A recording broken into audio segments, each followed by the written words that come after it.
मैं doctor Ramesh Singh, associate professor, Patna homeopathy medical college and hospital, Ramakrishna Nagar. मुझे सरकार से आग्रह है, माननीय मुख्यमंत्री जी से कहना है कि होम्योपैथी आयुर्वेद यानी आयुष को बढ़ावा देने के लिए हम उनसे निवेदन कर रहे हैं, क्योंकि यह आयुष पद्धति आयुष द्वारा ही अब सही रूप से कोरोना वायरस का इलाज किया जा सकता है।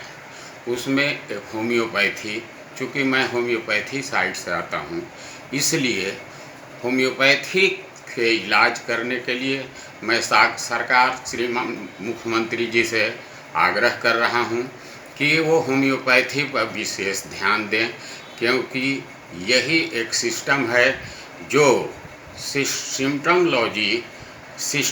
सिम्टमोलॉजी के आधार पर अच्छी तरह से कोरोना वायरस से लड़ सकता है। ज़रूरत है सरकार को इसके ऊपर ध्यान देने की, सरकार को इसके ऊपर खर्च करने की और सरकार को इसके ऊपर प्रोटेक्शन देने की।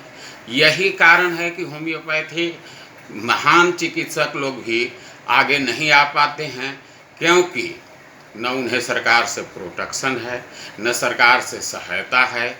इसके कारण हमारे जनता लोग जो हैं अधिक से अधिक परेशान हो रहे हैं। इसलिए मैं श्रीमान से निवेदन करूंगा कि होम्योपैथी पद्धति को बढ़ावा देने के लिए उनको ज़्यादा से ज़्यादा कोशिश करनी चाहिए, क्योंकि हमारे यहाँ बहुत हेनीमैन साहब आज नहीं 250 वर्ष पहले सभी चीज़ों को इलाज करने का तरीका निकाला। आज बहुत से वायरस थे जिनके लिए उन्होंने प्रिवेंशन के रूप में निकाला, जैसे वायलोरिनम को चेचक के पस से ही दवा बनाकर, यानी हमारी पद्धति जो है समान से समान को नाश करने का है। और वही आज देख रहे हैं कि कुछ एलोपैथ वाले भी उस पर विचार कर रहे हैं, जैसे कह रहे हैं कि कोरोना वायरस वाले पेशेंट को उनके प्लाज्मा से इलाज किया जा सकता है। तो उसी ठीक समान से समान का नाश करने की पद्धति पर जब तक नहीं आया जाएगा तब तक इसकी सही रूप से इलाज संभव नहीं है। हमारे यहाँ रोग का कोई इलाज नहीं है, हमारे यहाँ सिम्टोमोलॉजी है, और इसलिए हम लोग सिम्टम के आधार पर, चाहे जिस दवा का सिम्टम आए, ब्राइनिया का सिम्टम आए या जलसेनियम का सिम्टम आए या एंटीमटाड का सिम्टम आए या अदर कोई भी मेडिसिन हैं जिनके सिम्टम आएगा, उसी के आधार पर हम लोग दवा देंगे, क्योंकि स्पेसिफिक कोई दवा नहीं है किसी भी बीमारी का।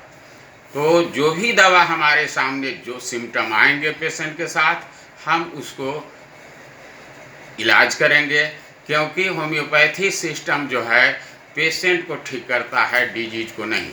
तो पेशेंट को जो भी ऑर्डिनलिटी आएगी उसके अनुसार सिम्टम आएगा और उस सिम्टम के आधार पर हम लोग दवा सिलेक्शन करके पेशेंट को देंगे। माननीय मुख्यमंत्री जी से मेरा सादर निवेदन है, क्योंकि वो भी एक आयुष से ही आते हैं। मुझे मालूम है कि माननीय मुख्यमंत्री जी आयुर्वेद के बहुत माने उनके पिताजी आयुर्वेद डॉक्टर थे और ये भी उसके बारे में जानते थे। तो आयुष मंत्रालय पर अभी तक इतना क्यों नहीं ध्यान दिया जा रहा है? माननीय मुख्यमंत्री जी से मैं निवेदन करूंगा कि आयुष पर विशेष रूप से ध्यान देकर इस पद्धति को आगे बढ़ाएं, जिससे हमारे समाज में, हमारे बिहार राज्य में होम्योपैथी के द्वारा ज़्यादा से ज़्यादा को लाभ मिले। यही निवेदन के साथ मैं श्रीमान से आग्रह करूंगा कि होम्योपैथी आयुर्वेदी को भी आगे आने का मौका दिया जाए, जिसके तहत हमारा सिस्टम, हमारी पैथी का विकास हो और हम लोग आगे आकर काम करें। धन्यवाद।